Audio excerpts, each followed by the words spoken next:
सभी मिलकर के परमपिता परमात्मा के मुख्य नाम ओम का श्रद्धा भाव से उच्चारण करेंगे।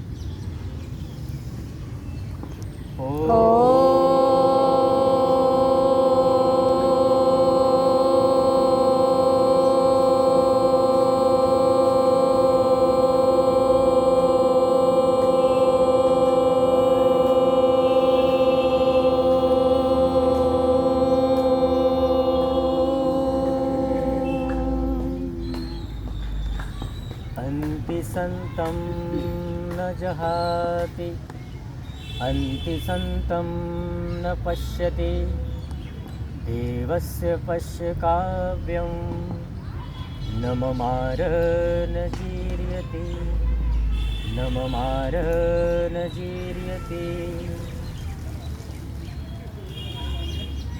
उपस्थित सभी वंदनीय मातृशक्ति एवं धर्म प्रेमी महानुभाव, एक मंत्र हम बोलते हैं गायत्री मंत्र। तो गायत्री मंत्र सभी जानते हैं आप लोग, लेकिन क्या आप लोगों को गायत्री मंत्र का अर्थ याद है? कुछ लोगों को याद होगा और कुछ लोगों को याद नहीं होगा। तो थोड़ा सा हम 2 मिनट के लिए गायत्री मंत्र का भाव जान लेते हैं। देखिए, गायत्री मंत्र हमारे जीवन से जुड़ा हुआ है। हर व्यक्ति, चाहे पौराणिक जगत हो चाहे वैदिक जगत हो, हर व्यक्ति गायत्री मंत्र बोलता है। गायत्री मंत्र का एक नाम है महामंत्र और एक और नाम है, क्या नाम है? गुरु मंत्र। जब विद्यार्थी गुरुकुल में पढ़ने जाता है, चाहे वो लड़की हो चाहे लड़का हो, तो गुरु उसे सबसे पहले क्या सिखाता है? गायत्री मंत्र। गायत्री मंत्र क्यों सिखाता है? क्योंकि गायत्री मंत्र की हमारे जीवन में बहुत बड़ी भूमिका है। गायत्री मंत्र जब हम बोलते हैं तो क्या अर्थ करते हैं?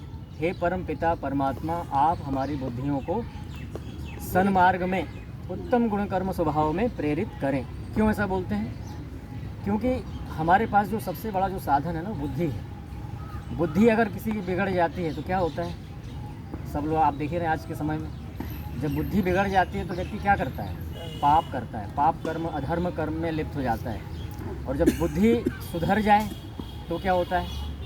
अच्छे काम करेंगे। बुद्धि हमारी अच्छी तभी तो हम यहाँ बैठ रहे हैं। जिसकी बुद्धि अच्छी नहीं हो, नहीं बैठेगा। तो एक व्यक्ति बहुत अमीर है, बहुत धनवान है, अगर उसकी बुद्धि बिगड़ जाए तो कहाँ आ जाएगा? ऊपर से नीचे आ जाएगा। और एक व्यक्ति की बुद्धि अच्छी हो तो नीचे से ऊपर जा सकता है। आचार्य चाणक्य का नाम सुना आप लोगों ने? आचार्य चाणक्य ने अपनी बुद्धि के बल पर धनानंद के राज्य को समाप्त कर दिया। और किसको बैठाया था? चंद्रगुप्त को, ठीक है ना, मौर्य वंश का स्थापना की उसकी। तो आचार्य चाणक्य के पास कुछ नहीं था, कोई धन नहीं था, कोई सेना नहीं थी, फिर भी उन्होंने धनानंद को नाश कर दिया, उसके राजा को मिटा करके सिंहासन से उतार करके बैठा दिया। किसके बल पे? बुद्धि के बल पे, ठीक है। इसीलिए गायत्री मंत्र में हम भगवान से प्रार्थना करते हैं कि हे परम पिता परमात्मा, आप हमारी बुद्धियों को उत्तम गुणकर्म स्वभाव में प्रेरित करें, जिससे कि हमारा जीवन सफल हो। हम सब जीवन में सुखी होना चाहते हैं, लेकिन सुखी होने के लिए करना क्या चाहिए? सुखस्य मूलम धर्म। याद कर लीजिए, क्या कहा मैंने? दोहराइए। सुखस्य मूलम धर्म। सुख का मूल है धर्म। सुख का मूल है पुण्य। यदि आप, जैसे मान लीजिए कि आप आम चाहते हैं तो क्या बोएंगे बीज में? आम का बीज बोएंगे। जामुन बोएंगे, थोड़ी आम होगा। यदि आप सुख चाहते हैं तो आचार्य कह रहा है सुखस्य मूलम धर्म। सुख की प्राप्ति करनी है तो धर्म का आचरण करना पड़ेगा। दूसरा कोई उपाय नहीं, दूसरा कोई उपाय नहीं। ये सारे के सारे जो हम काम करते हैं ये धर्म के अंतर्गत आता है, ठीक है। यज्ञ का अनुष्ठान करते हैं, ईश्वर की उपासना करते हैं, ध्यान करते हैं, दूसरों के लिए परोपकार करते हैं, समाज का कल्याण करते हैं। सारे के सारे कार्य क्या हैं? धर्म हैं। और इससे हमें क्या होता है? सुख मिलता है।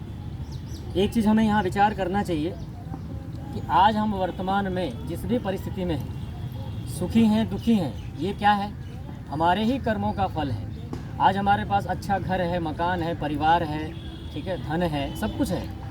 इसका मतलब ये नहीं कि फोकट मिला हमें। हमने पहले कर्म कर रखे हैं अच्छे, उसका ये परिणाम भोग रहे हैं। लेकिन ध्यान रखिएगा, ये बैटरी, ये मोबाइल के रिचार्ज की तरह होता है। रिचार्ज ख़त्म, सर्विस बंद, ठीक है। अच्छे कर्म इसीलिए हमें बार बार करते रहना चाहिए ताकि रिचार्ज होता रहे। कई बार आप लोगों सुनेंगे कि हम तो पहले बड़े अच्छे थे, अचानक से हमारे जीवन में दुख आ गया। ऐसा क्यों होता है? इसलिए आ गया कि तुम्हारे जो पुण्य थे ना वो बंद हो गए, ख़त्म हो गया, वो उसका कोटा ख़त्म, आपने नया किया ही नहीं। इसीलिए बार बार जब भी आप वैदिक साहित्य को पढ़ेंगे, दर्शन पढ़ेंगे, उपनिषद पढ़ेंगे, मनुस्मृति पढ़ेंगे, आप उसमें एक ही बात पर बल दिया गया है कि धर्म करो, पुण्य करो। अब व्यक्ति सोचता है कि आज की युवा पीढ़ी है तो माता पिता भी उतना ध्यान नहीं देते, और बच्चों का तो होता ही है, उनके पास इतनी बुद्धि नहीं होती है कि भाई करना क्या है। तो कई बार आज के जो नए युवा हैं वो क्या कहते हैं कि ये भाई बच जा, मेरा माथे पे लगती है, वो तो दिख गई मुझे। वो लोग ये कहते हैं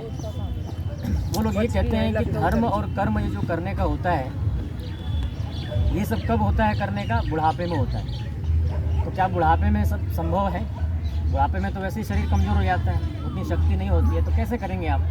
इसीलिए गुरुकुल में जब हम जाते थे पढ़ने के लिए तो सबसे पहले हमें आचार्य क्या सिखाता था कि गायत्री मंत्र बोल करके धर्म का आचरण करो। छोटे बालक को, एक 5 साल का बच्चा है, उसको ही सिखाया जाता है बैठकर ध्यान करो। क्यों सिखाया जाता है कि अगर छोटे बालक को ही हम सिखा देंगे ना तो बाद में फिर मेहनत नहीं करनी है, अपने आप सेटल हो जाएगा।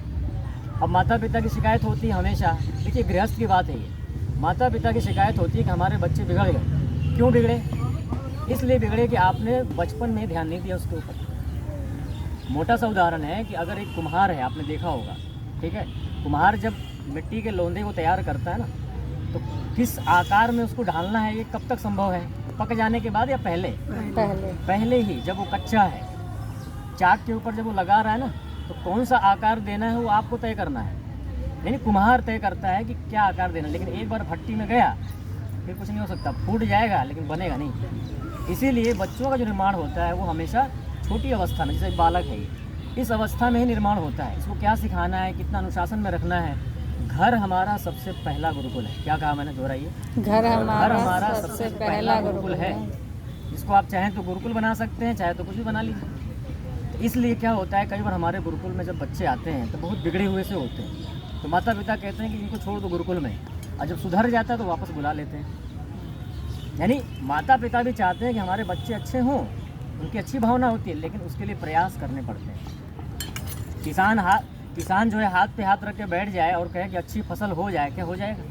नहीं हो। उसके लिए मेहनत करनी पड़ती है, खेत में उतरनी पड़ती, उतर करके पानी देना पड़ता है, सींचना पड़ता है, उसको तपना पड़ता है, तब जा करके होता है। एक चीज़ हमें सबको, हम सभी, आप लोग गृहस्थी हैं, एक चीज़ का ध्यान रखिएगा कि गृहस्थ के कुछ कर्तव्य होते हैं। क्या कर्तव्य होते हैं? एक समाज को एक अच्छी संतान देना। संतान हम अपने लिए नहीं करते हैं कि हमारे, ज़्यादातर लोगों की मेंटालिटी क्या होती है, बुद्धि क्या होती है, हमारे बुढ़ापे के लिए काम आएगा। ऐसा नहीं है। बुढ़ापे के लिए तभी काम आएगा जब उसको राष्ट्र के लिए समर्पित करेंगे, तभी वो आपके काम आएगा। सिर्फ अपने लिए सोचेंगे ना तो कभी किसी काम नहीं आएगा, आपको भी छोड़ चला जाएगा। वो क्या कर लेंगे? देखो आप वर्तमान का देखो क्या हो रहा है, छोड़ के चले जाते हैं। माता पिता ऐसे ही रोते रहते हैं। क्यों रोते हैं? क्योंकि उन्होंने सिखाया नहीं। बचपन से ही ये दिमाग में ये था कि ये बड़ा होकर के मेरी सहायता करेगा, मेरी हेल्प करेगा, केवल मेरी सेवा करेगा। ये सोच जो होती है ना, उसको क्या कहते हैं कि वो एक तरह से धोबी का कुत्ता घर का ना घाट का, एक थोड़ा सा कठोर उदाहरण है, ठीक है। वो कहीं की नहीं रहता, वो ना तो आपका हो पाता है ना समाज का हो पाता है। इसीलिए हमेशा ध्यान रखना चाहिए, हमेशा ध्यान रखना चाहिए कि जब भी हमारे बच्चे छोटे हों तभी से आप बुद्धि बना कर रखिए। और मैं तो ये कहता हूँ कि पहले गर्भ में बालक है ना, तभी दिमाग बना के रखो कि उसको हमें राष्ट्र के लिए तैयार करना है, देश के लिए तैयार करना है।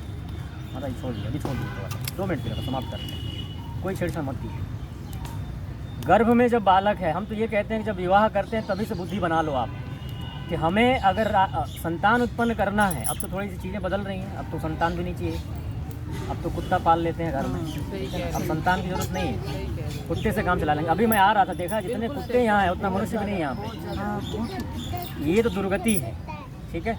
तो इसलिए हमें ध्यान रखना चाहिए कि शादी विवाह जब करें तभी बुद्धि बना ले कि हमें एक अच्छी संतान का निर्माण करना है। राम सब चाहिए, सबको चाहिए राम, लेकिन राम ऐसे नहीं मिलते हैं, कृष्ण ऐसे नहीं मिलते हैं, छत्रपति शिवाजी ऐसे नहीं मिलते हैं, महाराणा प्रताप ऐसे नहीं बनते हैं। उसके लिए जीजाबाई बनना पड़ेगा, उसके लिए जयवंताबाई बनना पड़ेगा, उसके लिए कौशल्या बनना पड़ता है। ऐसे थोड़ी हो जाएगा।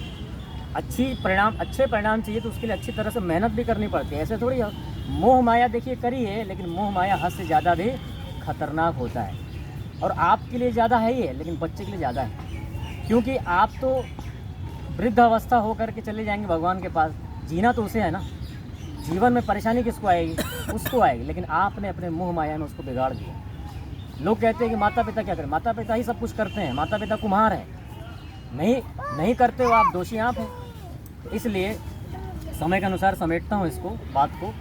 हमें हमेशा ध्यान रखना चाहिए हम सभी को कि हमें एक अच्छी तरह से सबसे पहले हमें अपना निर्माण करना है, और फिर हमें अपने परिवार का निर्माण करना है, और फिर परिवार का निर्माण हो जाएगा तब हम एक अच्छे समाज का निर्माण कर पाएंगे, और समाज का निर्माण होगा तब जाकर के देश का निर्माण होता है। प्रधानमंत्री, राष्ट्रपति हमारे बीच में ही से जाता है।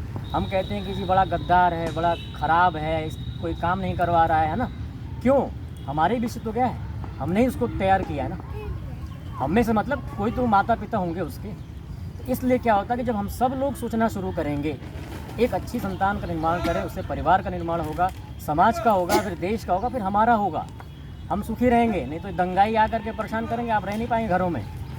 हम सोचते हैं कि हमारे तो लोहे के दरवाजे हैं, हम तो शांति से नौकरी करते हैं, हम बड़ी शांति। नहीं है। आप अच्छे अनुशासन वाले समाज के लोग, नेता लोग नहीं रहेंगे तो आप जी नहीं पाएंगे चैन से। आप देखते हैं ना, आए दिन दंगे होते रहे कई बार। चलो मोदी जी भी आ गए, थोड़ी शांति है, नहीं तो शांति नहीं है, और तैयारी चल रही है। देखिए आप देश दुनिया खबरों को। तो हम शांति से तभी रह पाएंगे जब हमारे अपने धार्मिक लोग होंगे, सत्ता में बैठे होंगे, और उसके लिए हमें खुद से घर से ही प्रयास करना पड़े। इसीलिए मैंने पहली बार कहा कि घर हमारा क्या है, गुरुकुल है। नहीं है तो बना लो, अनुशासन बनाओ। बच्चों को बोलो कि आपको समय से सोना है, समय से उठना है। मनमानी नहीं चलेगी बिल्कुल भी। नहीं करोगे नाश्ता बंद, नहीं करोगे भोजन बंद, एक टाइम का भोजन बंद करो उनका। छोटे हैं तभी, बड़े हो जाने पर 30 साल के हो जाने पर कुछ नहीं होता था। वो तो आपको सिखाएंगे फिर। इसीलिए हाँ, सिखा ही रहे हैं। मैं देखता हूँ घरों में जा करके, भाई 30 साल का बेटी हो हमारी, हो गई है, उपासना नहीं करते। हमने बचपन में सिखाया? नहीं सिखाया। क्यों? आप सुनेंगे आपकी, बचपन में सिखाओ ना। बेटी है, बेटा है, उसको तैयार करो, युद्ध स्तर पर तैयार करिए उसको। हमारे बीच से ही लोग जाते हैं, देश का निर्माण करते हैं। तो इस तरह से हम सभी को ध्यान रखना चाहिए। खैर समय के अनुसार विराम देते हैं।